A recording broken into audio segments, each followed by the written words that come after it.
Oke, dan Baik, eh, kita akan membahas kitab Markus bab 1 ayat 1 sampai 8. Ada beberapa apa tulisan yang sudah dibuat, yaitu pertama dari Bu Tati, ada juga yang dari siapa? Bu Maria, lalu ada juga dari Pak Markus, dan juga saya sendiri juga mencoba untuk mempelajari. Nah, dari beberapa paparan tentang Markus 1 ayat 1 dengan 8, kan kita tugasnya pertama mencari struktur ya Bapak Ya, Ibu ya, struktur dari ya, Injil tersebut. Lalu juga diminta untuk menjelaskan tulisan dari setiap ayat itu apa sih yang mau disampaikan oleh penulis. Lalu yang terakhir adalah tentang judul perikop ini yang paling tepat atau mungkin yang paling kita sepakati pas. bersama dengan kelompok 6, apa gitu yang Ah, menjadi judul gitu ya. Nah, mungkin saya lihat dari tulisan yang paling lengkap itu dari Bu Tati nih. Bu Tati ya. mengulas lebih panjang sekali, dan saya betul-betul ingin dibantu mengetahui Copilot bagaimana untuk intinya penulisan gitu dari bahasanya, situ. Pak. Nanti dari situ kita coba rangkum mana yang menjadi strukturnya, mana yang menjadi maksud tulisan dari setiap ayat dan perikopnya gitu. Mungkin Aku sambil baik. share aja kalau begitu. Yang Boleh lain nanti bisa Bu share toh itu kalau Bu ditampilkan aja. iya, Boleh boleh. nggak, Selamat malam eh, Pak Rizky. Pak Win, Ya, Bu Tati, saya mohon maaf, izin, ya. boleh nggak Malam Bapak Ibu. perikopnya dibaca dulu biar kita Oh, eh, oke. refresh Boleh, dulu ya. bentar. Hmm. Aku sekalian buka Alkitab ya, bentar. Ya. Oke, bentar ya. Bentar. Oke. Aku share dulu ya screen-nya.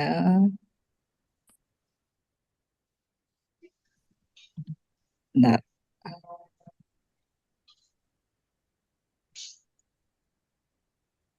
Bisa kelihatan kah screen-nya Sedang sekarang? proses, Bu. Ah, Ya, tapi kecil-kecil. Nggak apa-apa lah. Terlihat, Bu. Markus Ya, saya. ayat 1 sampai 8. Nah, silakan, monggo siapa yang mau baca. Ini ada ininya. Saya baca ya. Saya baca. Ya, Inilah permulaan Injil tentang Yesus Kristus, Anak Allah. Seperti ada tertulis dalam kitab Nabi Yesaya, lihatlah, aku menyuruh utusanku mendahului engkau. Ia akan mempersiapkan jalan bagimu. Ada suara orang yang berseru-seru di padang gurun. Persiapkanlah jalan untuk Tuhan, luruskanlah jalan raya baginya. Demikianlah Yohanes Pembaptis tampil di padang gurun dan memberitakan baptisan tobat untuk pengampunan dosa. Maka berdatanganlah kepadanya orang-orang dari seluruh daerah Yudea dan semua penduduk Yerusalem. Dan sambil mengaku dosanya, mereka dibaptis olehnya di sungai Yordan. Yohanes memakai jubah bulu unta dan ikat pinggang kulit, dan makanannya belalang dan madu hutan. Ia memberitakan demikian, sesudah aku akan datang ia yang lebih berkuasa daripada aku. Membungkuk dan membuka tali kasutnya pun aku tidak layak. Aku membaptis kamu dengan air, tetapi ia akan membaptis kamu dengan Roh Kudus.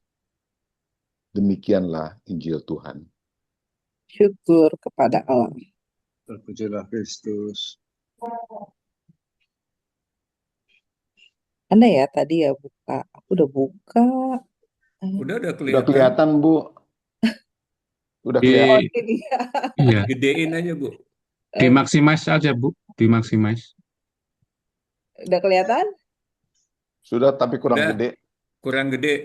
Kelihatan, Ya, Bu. ya, Nah, ya, ya, ya, ya. Oke, good. Ya, Cakep. iya. Jadi aku jelasin dulu ya, Bapak-bapak, Iya, teman-teman iya, Bu. semuanya. Eh, untuk aku, pendapatku bahwa dari perikop ini, Markus 1 ayat 1 sampai dengan 8, kalimat utama yang aku temukan itu ada di ayat kedua, ya, karena bahwa akan ada yang hadir atau datang dan dipersiapkan jalan bagi dia. Nah, ini adalah seperti penggenapan janji Allah.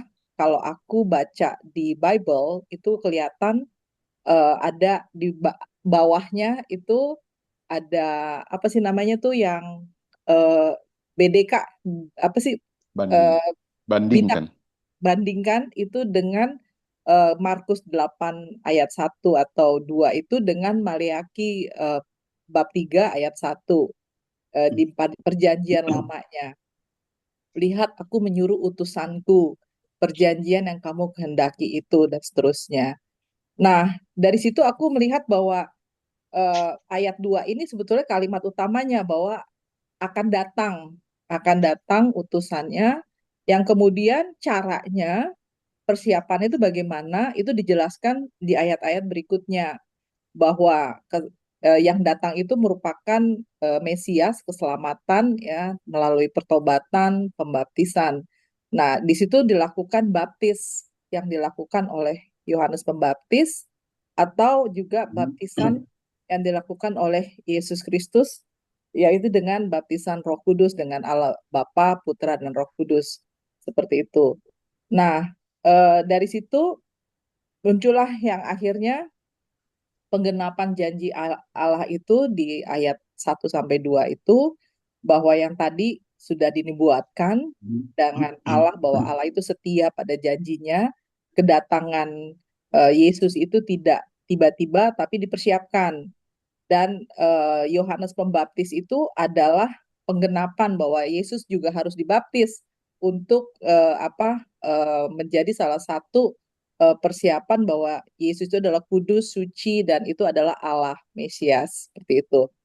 Nah, kemudian kenapa aku bilang seperti itu? Karena ayat 3 itu ada kunci, luruskanlah jalan baginya di situ. Nah, di sini aku melihat bahwa kita semua nggak cuman eh, konteksnya kalau secara manusiawi ke semua, yaitu luruskanlah jalan baginya itu, even kita pun sebagai manusia harus mempersiapkan diri kita, yaitu dengan pertobatan, pengakuan dosa, termasuk juga pembaptisan dalam hal ini untuk menyambut Yesus. Nah, kalau untuk Yesus sendiri, nah, dia itu harus menguduskan dirinya, mempersiapkan jalan, tapi melewatinya ya dia harus melewati pembaptisan tersebut eh, dengan dia itu dibaptis oleh Yohanes Pembaptis tersebut. Nah, dari situ baru aku yang ayat 68 ini semua aku dibantu sedikit oleh AI. Oleh Microsoft Copilot sih sebetulnya untuk sedikit retouching dari bahasa bahasa-bahasa karena aku kesulitan untuk membuatnya dalam bahasa Indonesia. Jadi Hmm. ayat 6 sampai Namanya 8. namanya Romo AI, Bu ya. Iya, betul. Nah, ayat 6 sampai Hmm. 8 itu aku melihat ada dua karya keselamatan, yaitu baptisan air dan baptisan Roh Kudus oleh Yesus, ya karena yang tadi mempersiapkan jalan baginya. Jadi itu melengkapi daripada ayat 3 tersebut. Nah, apa? Jadi makna keseluruhan daripada Markus 1 ini, penggenapan janji Allah, Yohanes Pembaptis itu adalah kayak semacam utusan oleh Allah untuk membuka jalan bagi Yesus melalui pembaptisan. Terus pertobatan dan pembaptisan itu adalah cara kita sebagai manusia untuk menjadi bagian dari kerajaannya. Dan Yesus datang itu untuk menjadi juru selamat dengan membaptis Roh Kudus. Dan kelima itu keselamatan dimulai dengan pertobatan, disempurnakan oleh karya Kristus melalui Roh Kudus.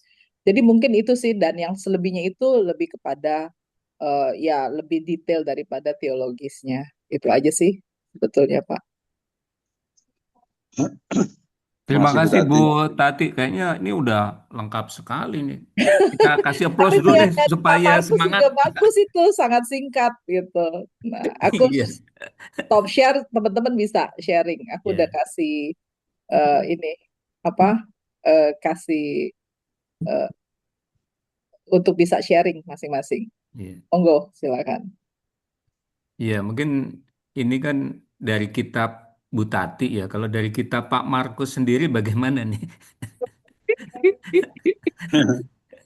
Pak Markus ini memang yang pembuat salah satu pujangga pembuat kitab mungkin bisa Heeh. menambahkan. Iya, Iya, ayat pun 1 jaga. sampai dengan 8. Iya, Ayat pun 1 jaga. sampai dengan 8, Pak Markus. Sebentar, aku tak coba share ya. Iya. Sebentar, aku Ini Pak banyak. Markus di luar kota ya? Sebentar. KPKS, karena banyak ininya. Banyak versinya ya, Pak ya. Bukan banyak file. Banyak.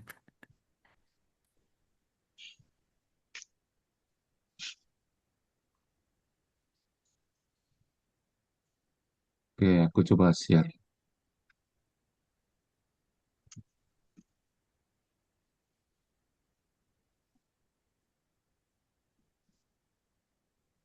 Sudah terlihat ya. Sudah. Dibesarin Pak. Diperbesar aja, Pak. Green, Pak. Dibesarin sendiri aja. Ditarik sendiri aja ya.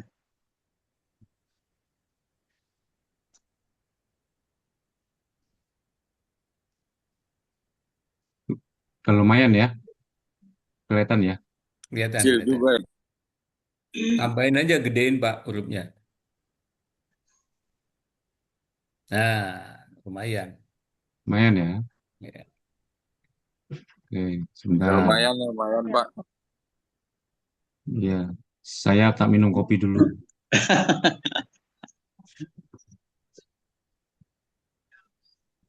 Minum kopi Oke, dulu. ya, Oh, oh. eh, tidak jauh berbeda sama Bu Tati tadi. Cuma memang saya mencoba untuk eh, menjawab apa yang menjadi PR ya. Seperti tadi Pak Win sudah sampaikan ya. Jadi ada tiga poin yang harus kita buat, yaitu cobalah mencari strukturnya. Yang kedua, temukanlah apa yang dimaksud penulis dalam tiap ayat. Yang ketiga, judul yang cocok apa.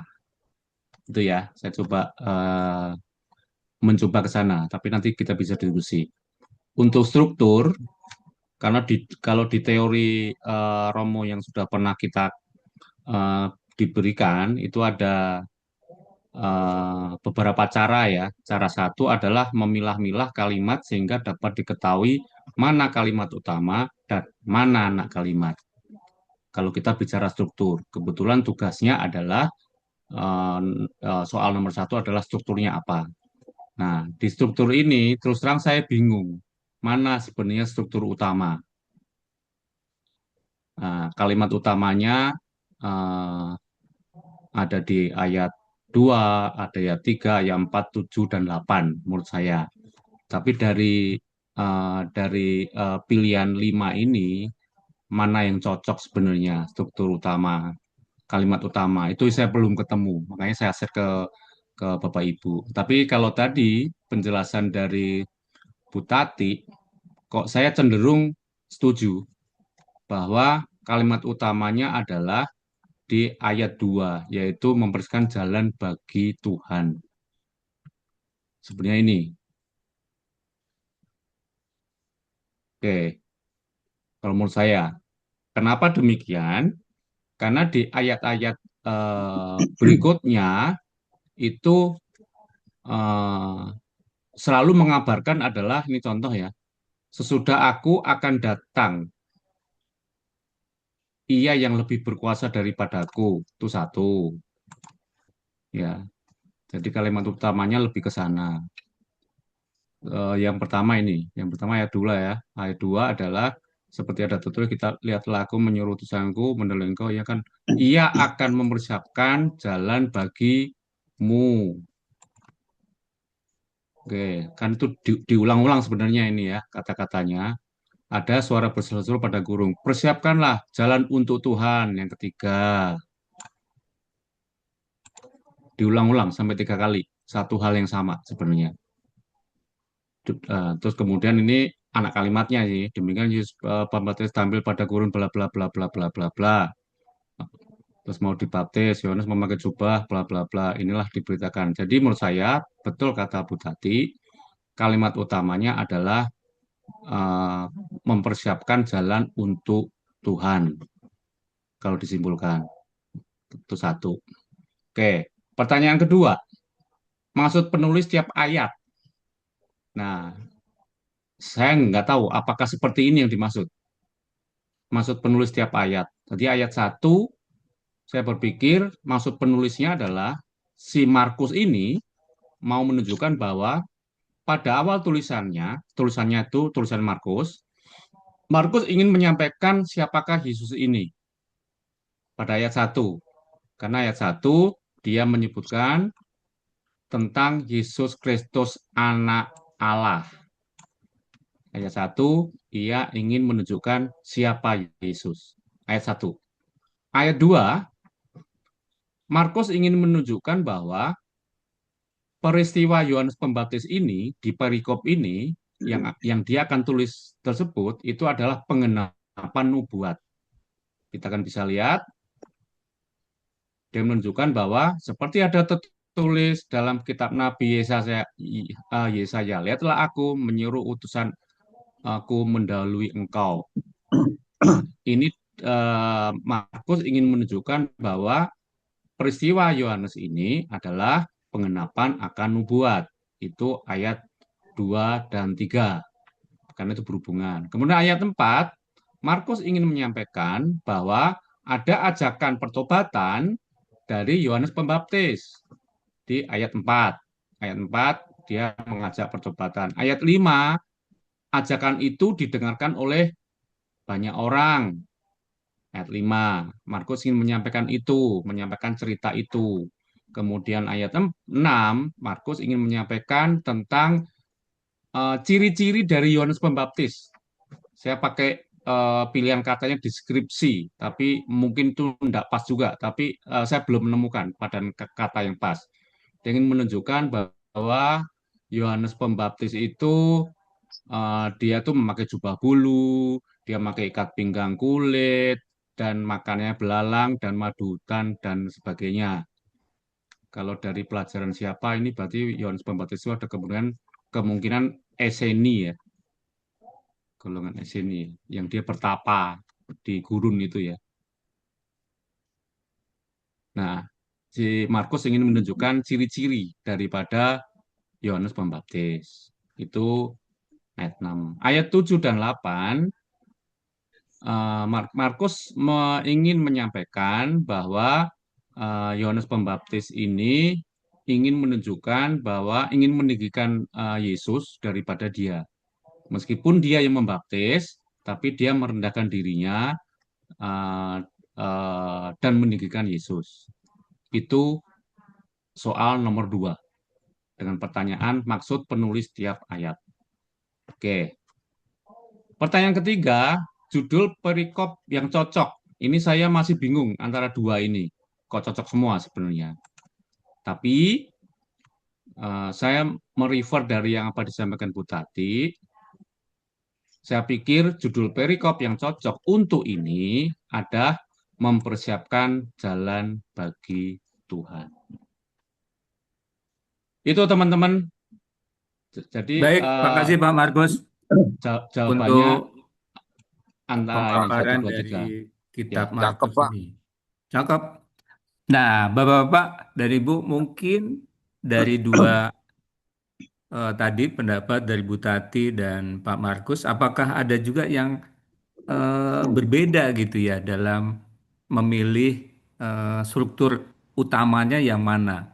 Tadi kalau saya lihat kan Bu Tati sama Pak Markus eh, kelihatannya sudah sepakat tuh ayat 2 gitu. Apakah mungkin Bapak-bapak yang lain, apakah ada ayat yang lain yang dianggap sebagai struktur utama? Mungkin silakan siapa yang mau ini, atau sudah sama semua? Saya boleh, Pak. Ya, Pak Kurniasi.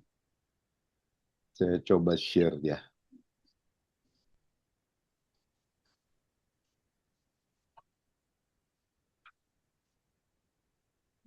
Sorry.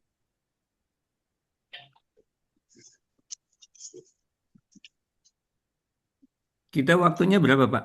Pak Gur, sejam aja Pak. Iya, cukup sejam. Cukup Pak, saya sejam. nggak akan share, kelihatannya susah. Saya Ya, nggak nggak bisa apa-apa Pak. share-nya. Langsung aja Ya, Pak. tapi Mungkin intinya hanya begini. tiga. Kalau dari saya membaca Markus 1 sampai 8 ini, saya melihat bahwa justru ayat yang pertama, di mana penginjil Markus itu ingin memberikan satu pernyataan utamanya. Jadi, katakanlah ini menjadi konklusi dari Markus sebenarnya. Jadi dia katakan inilah permulaan Injil tentang Yesus Kristus anak Allah.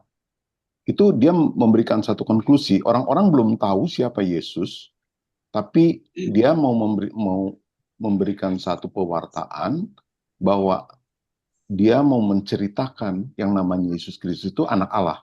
Gitu. Jadi kalau saya memandangnya justru ayat yang pertama ini menjadi pernyataan utamanya atau kalimat utama atau sebagai konklusi. Nah, bagaimana dengan kalau itu menjadi satu pernyataan utama, berarti kan logikanya kan harus ada landasannya. Apa yang membuat bahwa konklusi itu benar gitu kan. Jadi Markus itu dengan cerdik dia mengambil perjanjian lama, kitab Yesaya. Di sini kan kalau kita baca kan ayat 2 dan 3 dia kan ambil dari ditulis di situ kan jelas-jelas ditulis dari kitab Yesaya gitu ya. Berarti kan dia ambil sebagai landasannya adalah dari perjanjian lama. Mungkin ya dia berpikir bahwa orang-orang yang dia beritakan itu adalah orang-orang Yahudi yang tentu sangat paham dengan eh, perjanjian lama itu menjadi sesuatu hal yang menjadi hafalan mereka gitu. Sehingga dengan cerdik Markus memberikan landasannya adalah yang ayat 2 dan 3 itu.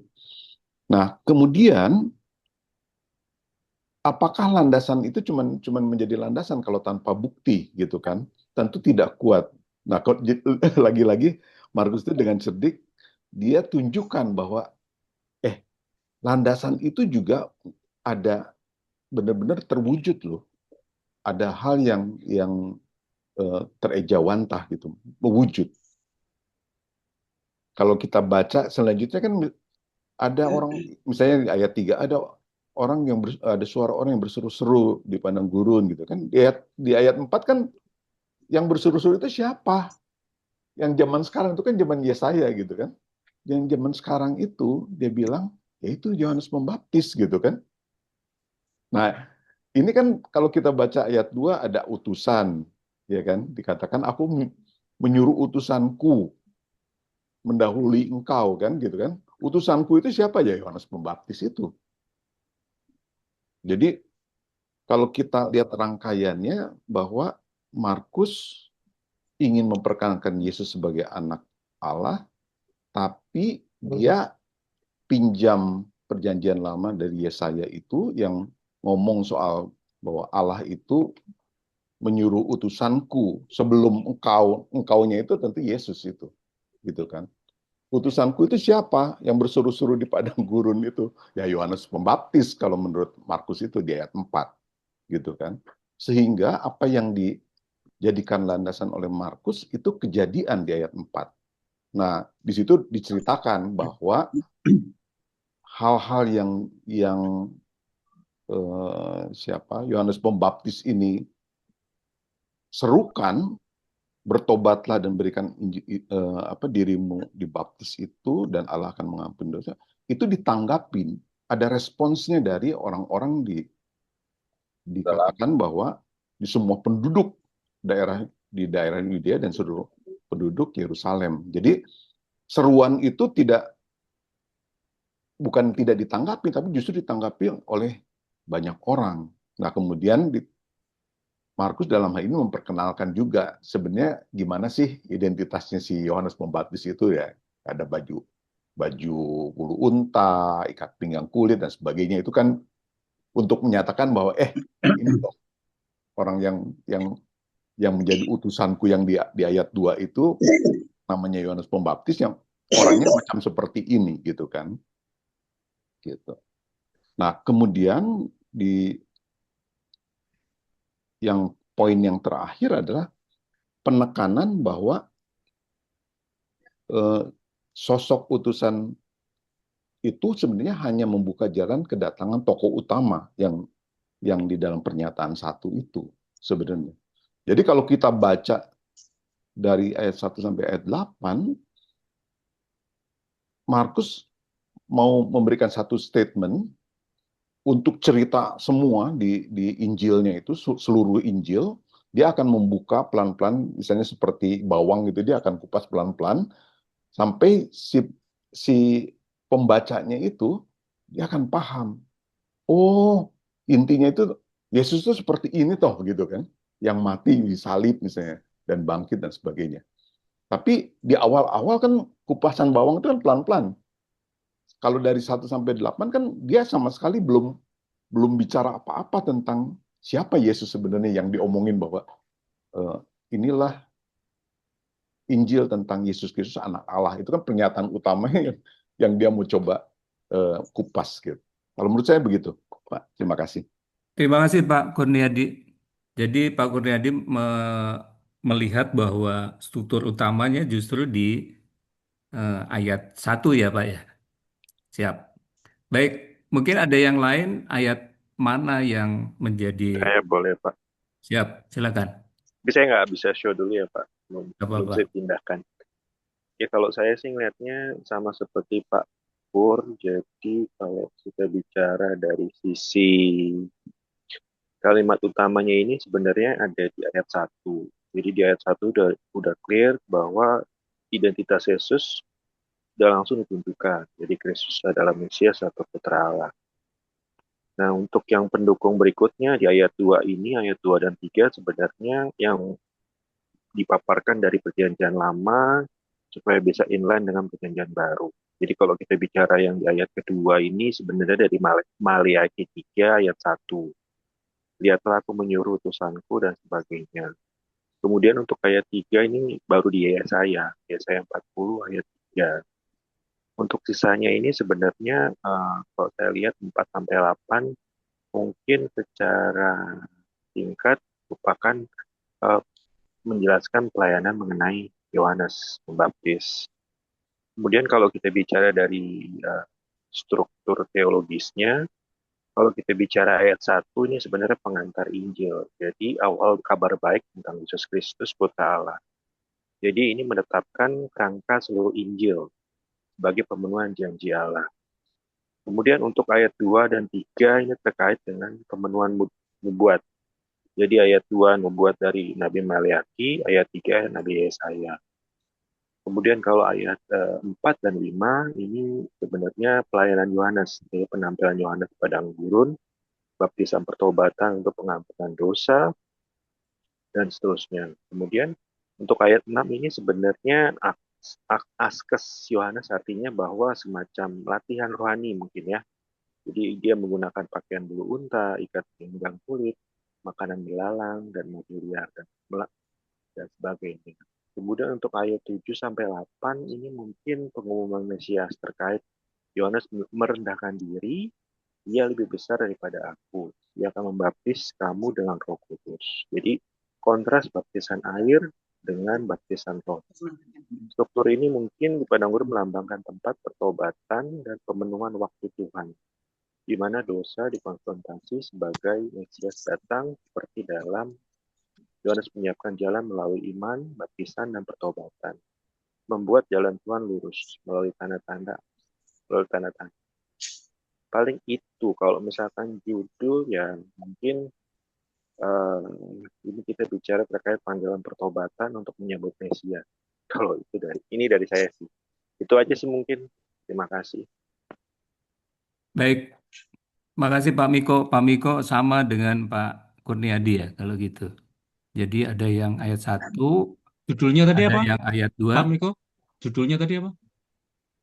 Judulnya panggilan pertobatan untuk menyambut Mesias. Ya. Mungkin ada yang lain? Pak Tadi Rizky, Pak Tata, atau Pak, Pak Yohanes? Pak Win saya tadi, Pak Tri?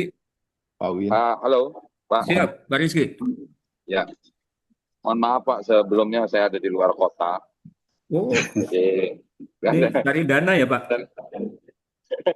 jadi di luar kota. Tapi pemilih hari ini 4 Romo hari ini jelas banget. Roma 1 ayat 1 sampai 8 itu homilinya. Kalau saya berandai-andai ada kata homili ini jelas sekali ya. Saya mendengarkannya, menyimaknya. Kalau saya nggak ada ini Pak, tapi judul perikop yang saya pikir saya tadi baca dari yang Butati sampai yang keempat tadi, kalau saya judul perikop itu yang paling pas itu baptis dan pembaptisan dan pertobatan buat manusia, itu manusia itu aja yang saya ini Pak. Mohon maaf saya lagi di luar, jadi ada agak berisik gitu loh. Itulah judul perikop yang saya pikir. Saya tadi seperti mendengarkan homilia, saya berandai-andai lagi di gereja ini Pak. Jadi yang ngomong ini Romo-Romo ini luar biasa ini. Luar biasa. Anak-anak KPKS ini luar biasa semua ini. Angkatan 36 Bisa aja Pak semester Rizky 2 ini. loh. Ini semester 2 Pak loh Rizky kita ini lupa.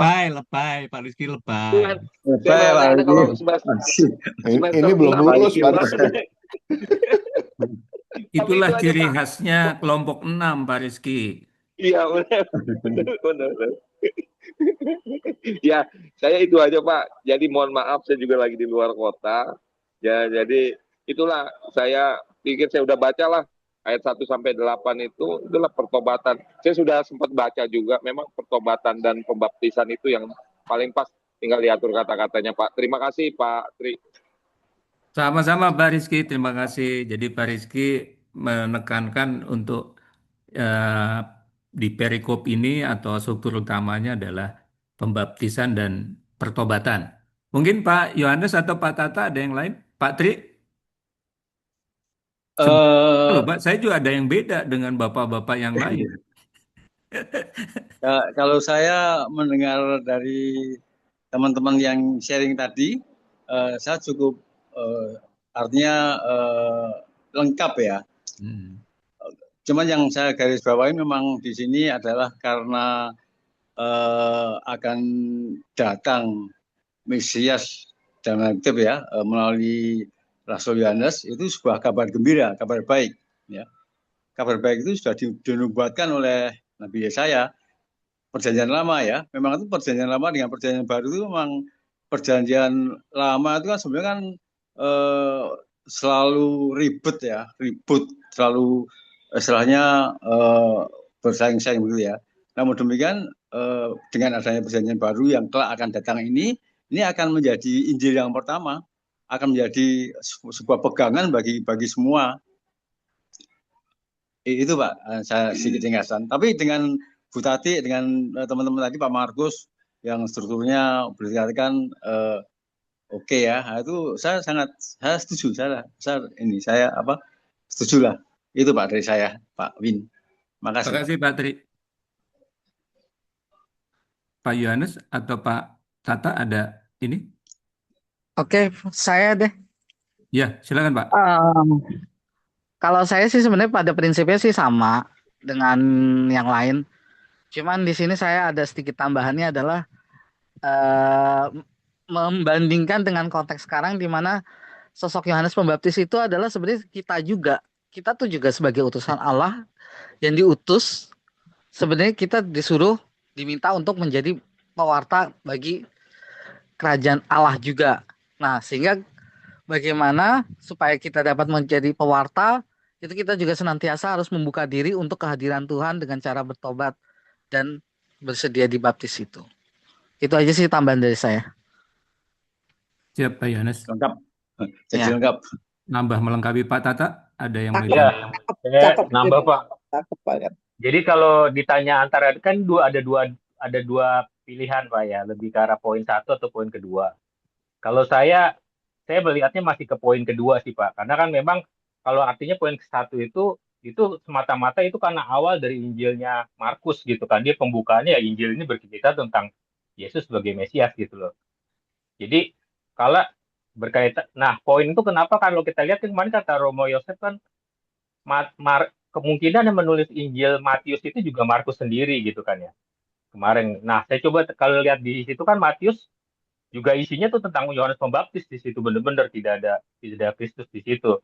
Jadi sebenarnya sih kalau ini saya lebih lebih poin kedua itu adalah yang sebagai intinya Pak, akarnya. Tetap ini adalah eh, lakonnya lah, ibarat lakonnya itu ya benar-benar si Yohanes Pembaptis karena dia yang sebagai pembuka jalan bagi Mesias. Nah, kalau judulnya saya setuju tadi pendapatnya Pak eh, yang tentang baptis dan ini untuk membuka jalan bagi Mesias. Jadi eh, baptis dan pertobatan sebagai pembuka jalan untuk menyambut Mesias itu sih Pak. Kalau dari Siap, pendapat saya. Thank you. makasih Pak Tata. Mungkin tinggal dari saya aja ya, yang belum. Baik, kalau dari saya, memang saya agak berbeda dengan eh, ayat satu, ayat 2. Saya tuh melihatnya karena saya percaya bahwa apa Tuhan Yesus ini pasti akan memberikan yang terbaik buat anak-anaknya gitu ya. Nah, saya melihat dari perikop ini justru saya ambil yang ayat keempat. Jadi kita judulnya adalah bertobatlah dan berikanlah dirimu dibaptis dan Allah akan mengampuni dosanya. Jadi sangat menekankan bahwa Allah itu betul-betul maha kuasa dan maha penyayang. Lalu juga di situ dilihatkan juga di Matius juga. Matius 3 ayat 1 dan 6 itu juga muncul bahwa ada pernyataan bertobatlah sebab kerajaan surga sudah dekat. Jadi ada bertobatlah yang memang menjadi kunci. Lalu dilihat lagi di Lukas 3 ayat 3 sampai 6 juga ada itu. Kebetulan pas di ayat ketiganya bertobatlah itu sama seperti perkataan yang ada di apa Markus. Jadi ada tiga Matius lalu Lukas. Menurut saya justru strukturnya di situ gitu di apa di bertobatlah pertobatan gitu. Nah, bagaimana kita akan bertobat ya tentunya harus dibaptis dulu sebelum kita menerima pertobatan karena pembaptisan itu adalah sebagai tanda bahwa kita adalah anak-anak Allah. Nah, saya perikopnya di situ yang saya ambil ya sebetulnya sama juga ya antara bertobatlah dan apa pembaptisan itu yang menjadi kunci gitu. Nah, mungkin itu dari saya. Mungkin ya nanti kita simpulkan aja yang terbanyak yang mana supaya kata-katanya bisa mencakup. Tadi juga Pak Rizky kan kalau nggak salah Pak Rizky juga mengacu ke pertobatan dan pembaptisan kalau nggak salah yang ditonjolkan di situ. Mungkin itu dari saya. Mungkin bisa kita ini ya kita rangkumkan mana yang menjadi struktur, mana kalau yang penjelasan setiap ayat kayaknya sih sudah sama ininya apa istilah penjelasannya karena memang sudah cukup jelas di situ bahwa perannya Yohanes Pembaptis itu sebagai apa itu terlihat jelas. Nah, yang ketiga nanti kita akan lihat perikopnya yang paling pas kira-kira mungkin kita buat aja kata-kata sendiri gitu yang memang mewakili kita semua gitu. Bagaimana, Bapak-Bapak? Mungkin Bu Tati bisa bisa nanti kita rangkumkan aja ininya apa Bisa, Pak. rangkuman dari Bisa. Rombongan 6. Bisa. Oke. Jadi untuk judul, kalau tadi itu sebagian besar judulnya lebih ke pembaptisan dan pertobatan ya, betul ya? Iya, kalau saya itu. Ya, tadi beberapa juga menyampaikan sama, dan kebetulan istri saya juga itu, apa hubungannya ya? Sinau juga ya, rupanya Enggak, Sinau. enggak, Aku saya tulis di chat ya untuk ininya ya, untuk apa summary-nya itu ada judul pembaptisan dan pertobatan. ya, Oke. jadi waktu itu Iya. aku cari second opinion gitu kan. Kalau aku kan milihnya bukalah jalan bagi Tuhan. Nah, aku tanya sama istri, kalau menurut kamu, coba kamu baca judulnya apa? Nah, dia bilang pembaptisan dan pertobatan. Ya udah, makanya dua-duanya tak masukin supaya kita sharingkan ke teman-teman yang mana. Tapi sepertinya kok kebanyakan adalah pembaptisan dan pertobatan. Is oke aja sih sebenarnya. Hati-hati Pak Markus. Pak Markus yang Iya. kuliah, yang pinter malah istrinya. Karena karena dia jadi korban, Pak. Jadi korban sok tahu saya kan. Begitu pulang dari KPKS dengan menggebu-gebu, aku coba ceritain padahal dia tidur. Tapi puas gitu. Aku udah nyampein gitu. Soal dia paham atau enggak, bodo amat gitu kan. Oke. Baik, Pak baik. Win, Terima kasih Oke. Pak Markus. Terkait Pak Win. struktur, eh, Oh, ini aku di mute ya? ada sedikit masukan. Ini kebetulan saya mencoba untuk membuka teori ya. Teori dari Romo yang disampaikan. Bagaimana sih cara mencari struktur? Ada 6 cara ya, ada 6 cara. Nah, kebetulan cara yang saya pakai, tapi nanti bisa didiskusikan kan.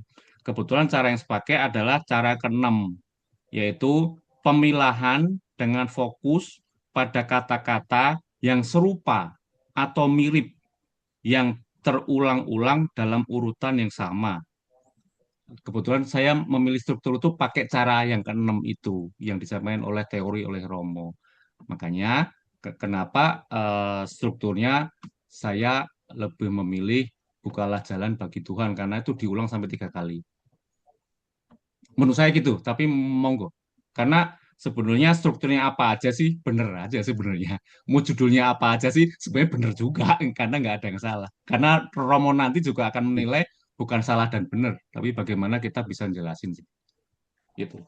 Itu sih hanya just ini aja, just info. Saya memilih kenapa saya strukturnya pakai yang tadi jalan itu karena saya memilih struktur pakai cara keenam yang teori yang Romo tadi pernah sampaikan, yaitu pemilihan kata dengan fokus pada kata-kata yang serupa atau mirip yang berulang-ulang. Itu sih. Siap. Demikian. Thank you. Bungkus Pak Win, Bu Tati. Yap. Jadi yang struktur utamanya adalah itu ya, ajakan itu ya, Bapak Ibu, yang tadi apa ayat yang pertama gitu atau gimana? Menurutku sih ajakan seperti yang tadi kata Pak Yohanes ya, Mm-mm. bahwa kita manusia itu diajak untuk mewartakan, Mm-mm. mewartakan apa Tuhan Yesus dalam kehidupan kita dengan yaitu pertobatan dan pembaptisan Pembaptisan. itu. Oke. Ya, itu Jadi kita ujungnya. sebagai Yohanes Ya, Pembaptis, pembaptis ya, yes, perannya betul. gitu. Oke. Perannya di situ. Oke, kalau ayat per ayatnya kita sudah Kurang lebih lah jelas, sama. kurang lebih sama. Mungkin nanti yang Bu punya Bu Tati kita sadur aja tuh. Ya. Nanti dia rekap lagi. Nah, untuk perikopnya apa nih perikopnya? Perikop yang pertanyaan ketiga. Apa itu, Pak? Judul perikop dari ayat Markus 1 Oh, ayat 1 sampai 8 itu apa yang menjadi judul perikopnya supaya terangkum semua gitu. kalau saya persiapan kedatangan Tuhan. Oke, Pak, itu persiapan kedatangan Tuhan. Yang Kalau Pak saya Miko tadi itu adalah, bagus tadi Pak. hmm, Yang artinya ada baptis kan tadi kita rata-rata baptis dan itu kan. ya, Tapi Pertobatan kalau dan saya baptis itu memang, baptis. menyiapkan jalan ya, untuk Tuhan, ya, Mesias itu tadi. Yang Pak Miko bilang itu ya, juga bagus. ya mungkin perikop secara keseluruhannya adalah tadi pertobatan dan pembaptisan ya. Begitu, Pak. Siap, siap. Ya, bungkus. Bungkus. Oke. Pak Rizky gimana Pak Rizky? Oh hilang Pak Rizky. Masih Singapura. Tapi kata-kata Pak Jauh Rizky lagi bener itu, loh, Pak. lagi terima tamu Saya nih. kayak saya kata Pak Rizky bener loh. Saya kayak dengerin Romo pada ngomong loh ini, Pak. Luar biasa. Saya minder jadinya, Pak. Benar, Pak. Enggak, tapi Benar, benar. terus terang ini pertemuan pertama kita dan ini sebenarnya adalah dream saya pribadi ya. Dengan kita satu kelompok bisa Zoom mungkin entah seminggu sekali atau 2 minggu sekali untuk membahas seperti ini itu asik gitu. Jadi banyak insight yang masuk kan dari sudut pandang yang berbeda-beda dan itu sangat menarik Benar. menurut saya. Benar, Pak Pak. Markus, kita nggak cukup cuman Zoom, harus ngopi bareng. Iya. itu tujuan utama, Pak. Ini kan Itu udah baru saya awali awal. Pak, diawali tapi Pak Miko, Pak Tata, Pak Tri, Pak Yohanes belum waktunya. Jadi kita akan cari waktu yang lebih Ya, tepat lagi Asik. kapan. Apa pas jadi ulang kita tahun Pak Miko juga boleh, ulang tahun Pak Tata juga boleh. Pak, kalau saya ada usul, Pak. Kalau Ya. bisa ada perikop yang bisa kita bahas lagi, Saya senang banget nih. Makanya saya bilang tadi, ini ada 4 Roma, ada 1 suster pula lagi kan. Jago-jago semua ini, gue bilang. Gokil, Pak. Kalau bisa ada perikop lain yang bisa kita bahas bersama di kelompok 6 ini. Wah, luar biasa. Zoom aja. Apalagi ngopi. Wah, saya senang sekali kalau ngopi juga, Pak. Siap. Jadi, benar-benar luar biasa. Ya gitu, Pak. Jadi kalau Terima soal kasih judul, Pak ya, Rizky. iya, kalau judul itu, Pak, kalau saya bilang ya itu, tapi bisa di kata-katanya dibagusin lagi. Ya intinya semualah. Tadi Bu Tati, Pak Daru, Yohanes Daru juga bilang manusia itu diajak untuk bertobat, dibaptis dan bertobat itu intinya lah. Markus 1:1 sampai 8 ya seperti itu. Itu aja, Pak. Saya sambil jalan juga itu. Ya. Oke, Pak. Ya Pak Rizky, hati-hati nanti ketularan jadi Romo sama suster loh.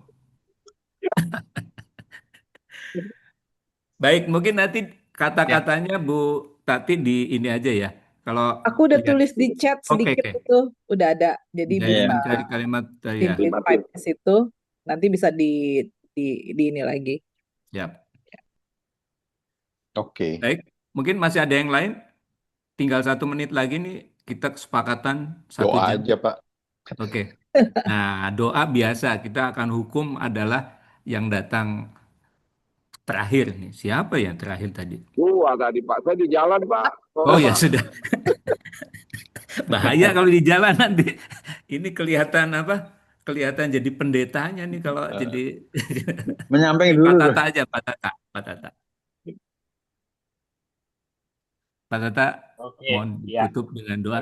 Tapi sebelumnya saya ucapkan terima kasih ke Bapak-Bapak sekalian. Sama-sama, Memang Pak. Terima kasih. luar Pak biasa. Win, Saya Tati, pikir juga teman-teman semua. Cuma sebentar, cuma berapa orang ternyata bisa cukup banyak yang datang. Ya sebetulnya ada 10 istri saya karena mewakili saya dulu.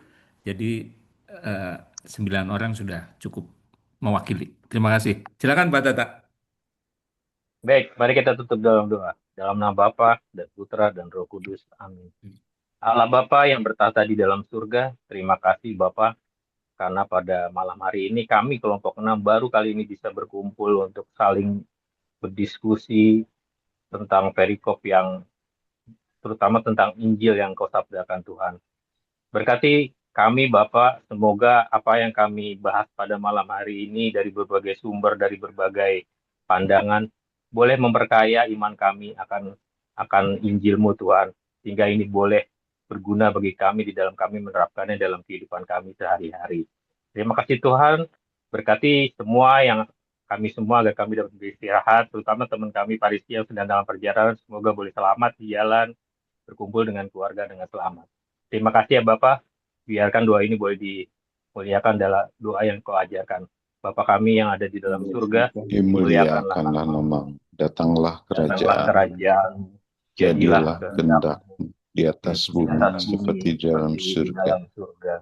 Berilah kami rezeki pada hari ini, dan ampunilah kesalahan kami, seperti kami pun mengampuni yang bersalah pada kami. Dan dan janganlah jangan masukkan memasukkan kami kami ke ke dalam dalam pencobaan, percobaan, tetapi tetapi bebaskanlah bebaskan kami dari yang jahat. Amin. Amin. Dalam nama Bapa dan Putra dan Roh Kudus. Kudus, Amin. amin. Foto dulu, foto Terima dulu. kasih Pak Tata. Oh Kita iya, foto dulu foto, ya. foto. Foto Foto ya. dulu. Pak Rizky, Pak Foto Rizky, boleh. Lihat Wah, ini kamera. langka ini. Pak Rizky. Ya, ya, Pak. Siapa Foto, yang foto, moto? foto. Bu Tati ya? Oh, aku. Oh, Ya. Ya. Pak Kurniadi, Pak Ya, Kurniadi. Oke, Pak Kurniadi, lihat siap. kamera. 1, 2, 3. oke. Thank you. Siap. Thank you. Terima Eh, kasih. Pak Win, Selamat nanti bisa malam. ditambahin yang punyanya Pak Win ya di tengah-tengah. Itu bagus tadi punya Pak Win yang terkait ayat 4 itu Pak Win. Siap. Terima Ya. kasih. Terima Terima kasih kasih. semuanya. Terima kasih. Selamat Selamat istirahat. selamat Selamat istirahat. istirahat. Ya. Izin Terima live. kasih Pak Win. Izin live. Sama-sama. Pak Rizky. Nanti aku Selamat share tugas. linknya.